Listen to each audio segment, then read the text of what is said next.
the most exciting adventure of your life. Cyclops and centaurs are waiting for you. Angels will be your guides to the world of miracles. Take the power. Become a warrior of light. Save the planet.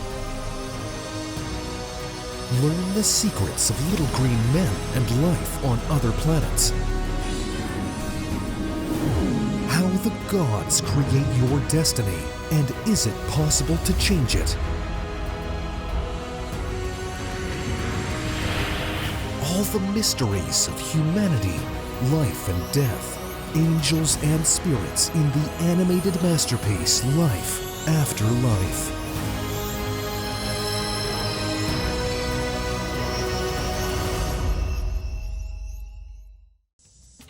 One day, gathering with his friends at the priest Kadger's pyramid, Jan asked him, why did they build pyramids specifically in ancient times and not other types of temples? The pyramid is the perfect form for receiving energy. It aligns with the cardinal points and receives the flow that goes between the north and south poles, as well as the flow that results from the Earth's rotation, going between east and west. Moreover, the pyramidal shape helps in receiving the flow that goes vertically between the sky and the Earth, and the strongest point in it is precisely at the intersection of these flows. Let's fly to the last active pyramid on Earth, Mount Kailash. With this intention, they immediately found themselves in Tibet. Jan unfocused his gaze and saw the flows that Kadger was talking about. The most powerful flow was between the sky and the earth, one descending like a pillar of light, and the other ascending along the sides of the pyramid, then spiraling upward. Around Kailash, Buddhist pilgrims were performing prostrations. Look at how mechanically they perform this spiritual practice. Yet it should be done consciously. Millions of Buddhists perform prostrations thousands of times over many years. However, almost none of them reach the promised enlightenment because they do it mechanically, not knowing the inner meaning of this spiritual practice, which has long been forgotten. The master, possessing spiritual vision, revived this ancient practice by explaining its true meaning to his disciples. Now, each of them can achieve spiritual realization with its help, and assist others by explaining the correct way to perform this ritual to Buddhists. It is better to consciously do 3 prostrations than 1,000 mechanically. It gives nothing but physical exertion. So, the main thing is the attitude, not the place? For a ritual, the setting, the temple, the place of power, icons, candles, incense, music, and one's own clothing are important. All this allows one to step away from ordinary perception, activate the essence, and tune into the elevated, the divine. Objects belonging to saints, relics, etc. help to tune into them. The dome is also good for attracting the vertical energy flow.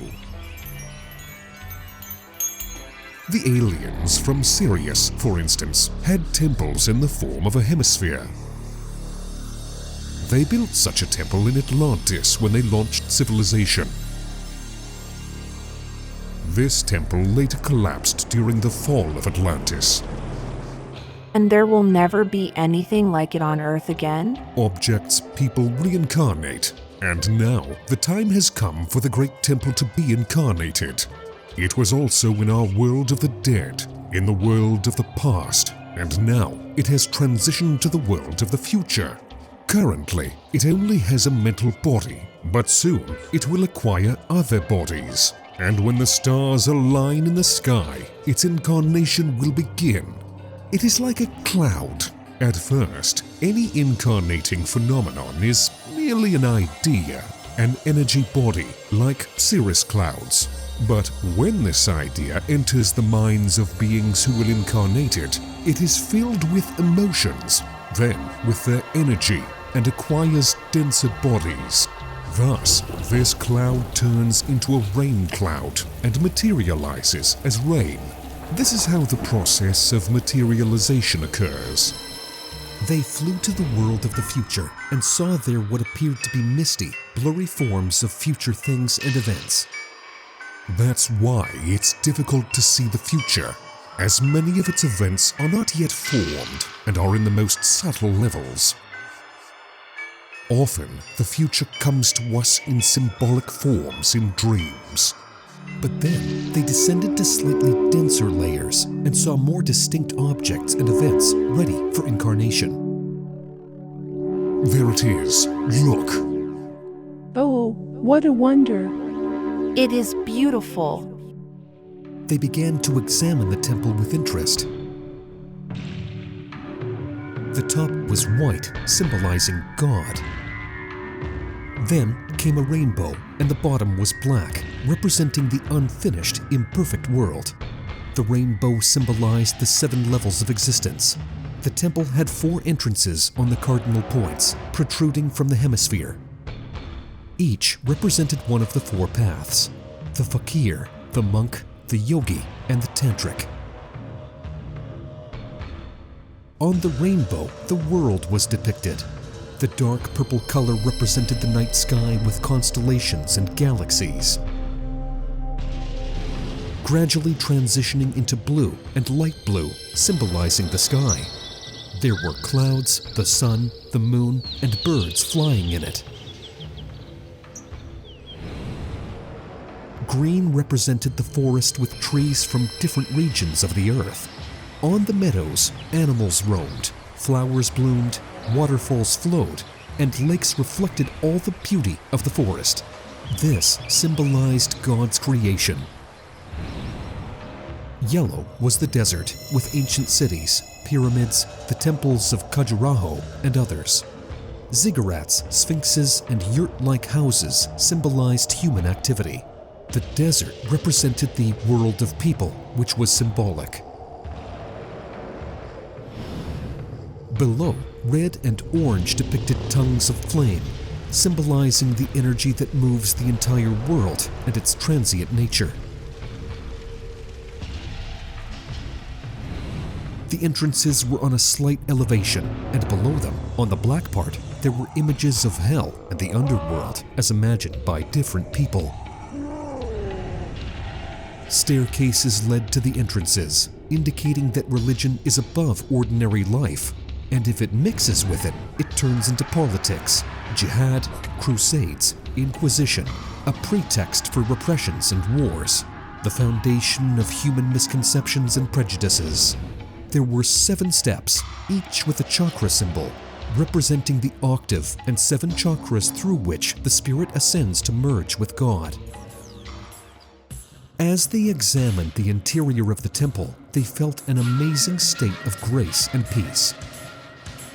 Just like in the world of angels, Kadger suggested praying inside. They entered a divine, enlightened state, and, staying in it for a long time, didn't want to leave this wonderful place.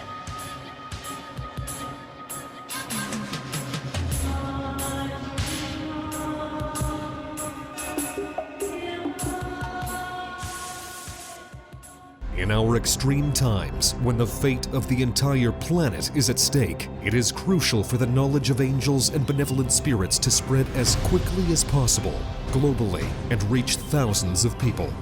In this way, we can change the future of all humanity. Which is why we are addressing you, dear soul of light. Spread the knowledge about our wise books and films. Share links to videos or cartoons. All of this is available and free. Invite women to individual practices, webinars, and seminars. And the Great Spirit of Light will help you and your family. It will direct an enormous amount of energy to fulfill all your desires. Benevolent spirits and angels will assist you and your loved ones in all matters. A thread of light and love extends from your heart to the hearts of thirsty women. and the creation of good and the dissemination of enlightened knowledge throughout the world begins. Become part of the mission of light. Help people, and God will help you.